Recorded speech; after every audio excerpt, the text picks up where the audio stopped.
দেব স্নান পূর্ণিমা, যা স্নানযাত্রা নামেও পরিচিত, ভগবান জগন্নাথ ভক্তদের জন্য একটি শুভ স্নান উৎসব। এটি ঐতিহ্যগত হিন্দু ক্যালেন্ডারের জ্যৈষ্ঠ মাসের পূর্ণিমা তিথিতে পালন করা হয়ে থাকে। দেব স্নান পূর্ণিমা হল পুরীর জগন্নাথ মন্দিরের বিশ্ববিখ্যাত রথযাত্রার ঠিক আগে একটি উল্লেখযোগ্য অনুষ্ঠান। এই আচারিক স্নান অনুষ্ঠানের সময় জগন্নাথ মন্দিরের দেবতাদের যথা ভগবান জগন্নাথ, দেবী সুভদ্রা এবং ভগবান বলভদ্রকে পূর্ণ ভক্তি ও নিষ্ঠার সাথে পূজা করা হয়ে থাকে। অনুষ্ঠানটি সম্পূর্ণ জাঁকজমক সহ একটি ঐতিহ্যগত উপায়ে পালন করা হয় এবং এটি ভগবান জগন্নাথ মন্দিরের সবচেয়ে প্রত্যাশিত আচারগুলির মধ্যে একটি। কেউ কেউ এই উৎসবকে ভগবান জগন্নাথের জন্মদিন হিসেবেও পালন করেন। দেশের বিভিন্ন প্রান্ত থেকে ভক্তরা আসেন এই শ্রীক্ষেত্রে এবং অন্যান্য অনুষ্ঠানেরও সাক্ষী হন তারা। এই বছর দেবস্নান পূর্ণিমা বা স্নানযাত্রা পালিত হবে 22শে জুন শনিবার। প্রত্যেক বছর জ্যৈষ্ঠ পূর্ণিমার দিন জগন্নাথের পুরী মন্দিরের রত্ন সিংহাসন থেকে ভগবান জগন্নাথ, দেবী সুভদ্রা এবং ভগবান বলভদ্রের মূর্তিগুলোকে খুব ভোরে তোলা হয়।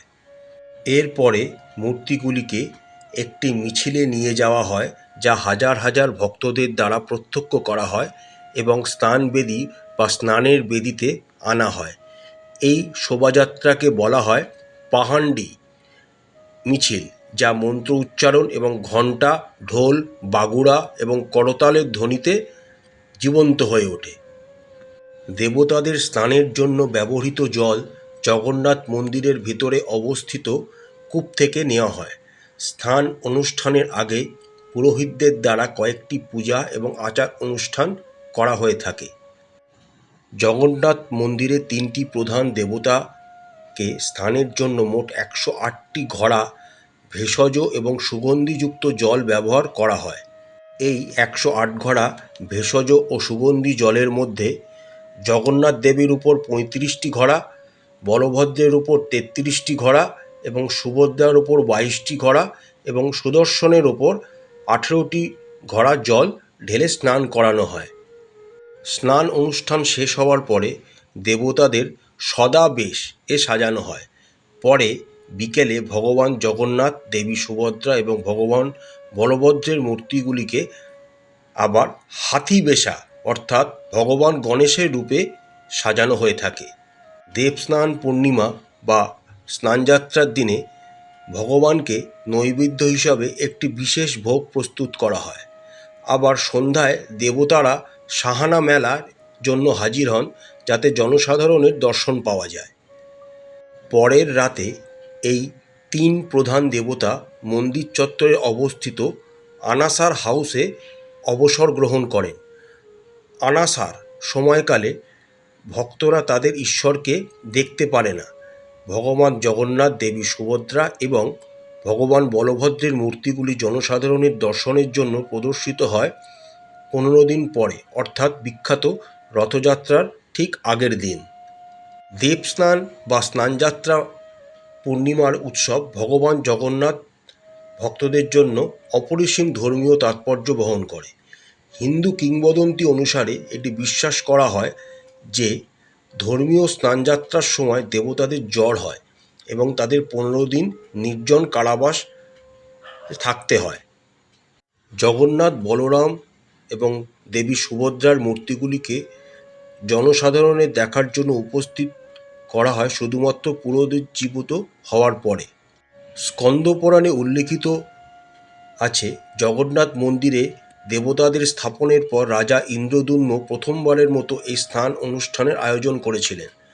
ভগবান জগন্নাথের ভক্তরা বিশ্বাস করেন যে দেবস্নান পূর্ণিমার দিনে কেবলমাত্র তাদের প্রভুর দর্শন লাভ করলে তাদের বর্তমান ও অতীত জীবনের সমস্ত পাপ থেকে মুক্ত হওয়া যায়। তাই হাজার হাজার ভক্ত প্রতি বছর এই উপলক্ষে পুরী জগন্নাথ মন্দিরে ভগবান জগন্নাথ, দেবী সুভদ্রা এবং ভগবান বলভদ্রের দর্শন করতে আসেন। এবার দেখে নেওয়া যাক এই পবিত্র দিনটিতে আপনারা কি করলে সৌভাগ্য আপনাদের বৃদ্ধি হবে। স্নানযাত্রার দিন গঙ্গা স্নান করা খুব শুভ। সম্ভব হলে নতুন বস্ত্র পরে গঙ্গা স্নান করুন। তারপর জগন্নাথ, বলরাম এবং সুভদ্রার বিগ্রহে জল ঢালুন। সঠিক বিধি মেনে পূজা অর্চনা করুন। এদিন অবশ্যই নিরামিষ আহার গ্রহণ করবেন।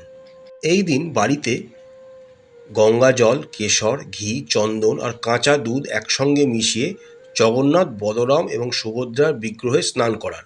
তারপর বিগ্রহে হলুদ রঙের কাপড় নিবেদন করুন। পুজোয় হলুদ বা সাদা রঙের মিষ্টি, 5 রকম ফল অর্পণ করুন। এই দিনটিতে জগন্নাথ, বলরাম এবং বলভদ্রের উদ্দেশ্যে তুলসী পাতা এবং গোলাপ ফুলের মালা অর্পণ করুন। এই দিনটিতে আপনারা জগন্নাথ দেবের চরণে 108টি তুলসী পাতা অর্পণ করা খুব শুভ বলে মনে করা হয়। তবে যদি 108টি সম্ভব না হয় তাহলে 28টি তুলসী পাতা দিয়েও পুজো করা যেতে পারে। আপনারা যদি সপরিবারে এই দিনে সকলে মিলে একসাথে জগন্নাথ, বলরাম এবং সুভদ্রার পূজা করেন তাহলে আপনাদের পরিবারের সকলের মধ্যে সুসম্পর্ক বজায় রাখতে সাহায্য করে স্বয়ং জগন্নাথ দেব, বলরাম দেব এবং দেবী সুভদ্রা। এই দিনে আপনারা নিজের সাধ্যমতো দান ধ্যান করতে পারেন। কোনো একজন ব্রাহ্মণকে কিছু দান করা খুবই শুভ বলে মনে করা হয় এই বিশেষ তিথিটিতে।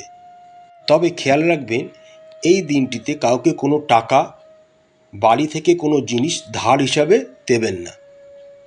আশা করছি বন্ধুরা শ্রী জগন্নাথ দেব, শ্রী বলভদ্র দেব, শ্রী সুভদ্রা দেবীর আশীর্বাদে আপনাদের জীবন আনন্দময় হয়ে উঠবে। মা তারা আপনাদের সবসময় মঙ্গল করবেন। আমাদের চ্যানেলটি ভালো লাগলে লাইক করবেন, শেয়ার করবেন, সাবস্ক্রাইব করবেন। নমস্কার।